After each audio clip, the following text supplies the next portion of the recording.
দর্শক বন্ধু, আগামীকাল 13ই জুলাই 2025 বঙ্গাব্দের 28শে আষাঢ় 1432 রবিবার সূর্যোদয় ভোর 5টা 3 মিনিটে, সূর্যাস্ত সন্ধ্যে 6টা 1 মিনিটে। তিথি কৃষ্ণা তৃতীয়া, থাকবে রাত্রি 1টা 10 মিনিট পর্যন্ত, তারপর শুরু হবে কৃষ্ণা চতুর্থী।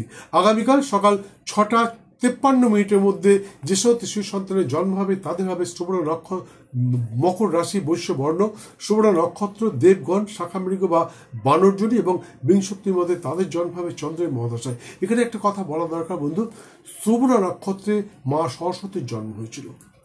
তাই যারা সিজারিয়ান বেবি করাতে চান তারা গতকালের ভিডিওটি দেখে নেবেন। আর সেই সঙ্গে আজকে রাত্রির থেকে কাল সকাল 6টা 53 মিনিটের মধ্যে আপনারা সিজারিয়ান বেবি করতে যান, তবে শুভক্ষণটা জানা অবশ্যই দরকার। যাদের মনে হয় আপনারা জানতে চাইবেন তারা স্ক্রিনে দেওয়া নাম্বারে একটি ফোন করুন, আপনাকে 1 পয়সা দিতে হবে না। আমি বলে দেবো কোন সময় জন্মালে আপনার সন্তানটিও মা সরস্বতীর মতন বিদ্যা, বুদ্ধি এবং সর্বগুণ সম্পন্ন হতে পারবেন। সত্যি বলছি বন্ধু, আমি এই সুবর্ণ নক্ষত্রের জাতক জাতিকে দেখলে আমি ভয় পেয়ে যাই।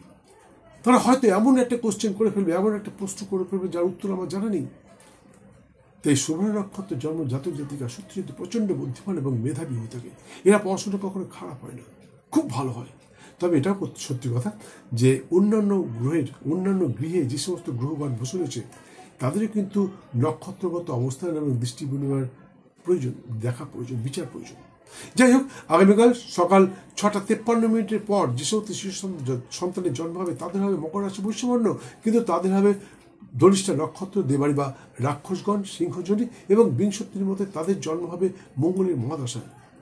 এবং এদের নাম যদি খ অথবা বর্গের যদি রাখেন তাহলে ওই শিশু সন্তানটি ভবিষ্যতে বংশের নাম উজ্জ্বলকারী হতে পারে, সেই সঙ্গে সৌভাগ্যবান হতে পারে।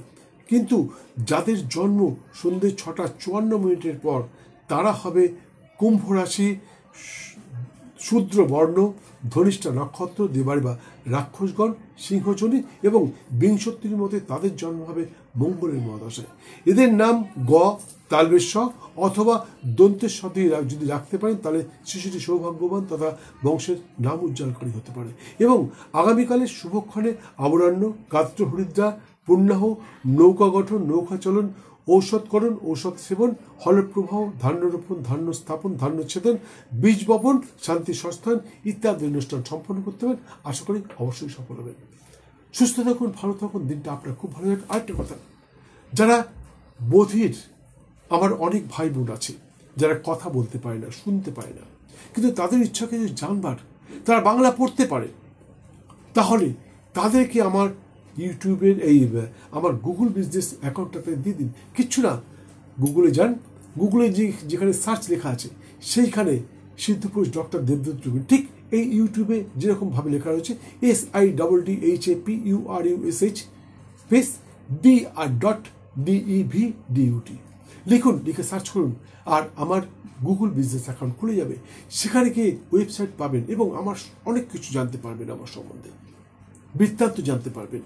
অনেকে এসে আমার কাছে কী ধরনের উপকৃত হয়েছে তাদের মতামতটা জানতে পারবেন। আমি বলছি আপনি আপনার যে সমস্ত বধির ভাই বোনরা আছে তাদেরকে আমার এই অ্যাড্রেসটা দিয়ে দিন এবং গুগলে গিয়ে তাদের বলুন আমাকে সার্চ করতে, এবং সেখান থেকে চলে যাবে আমার ওয়েবসাইটে। ওখানে ওয়েবসাইট দেওয়া রয়েছে, ওয়েবসাইটে বৃত্তান্ত লেখা রয়েছে কোন দিনটা আপনার জন্য ভালো, কোন দিনটি শুভ হবে, কোন দিনটা অশুভ, এবং এর প্রতিকার কি, বৃত্তান্ত প্রত্যেক মাসে দেওয়া রয়েছে। সুস্থ থাকুন, ভালো থাকুন, সর্বক্ষেত্রে সফল হন। জয় মা।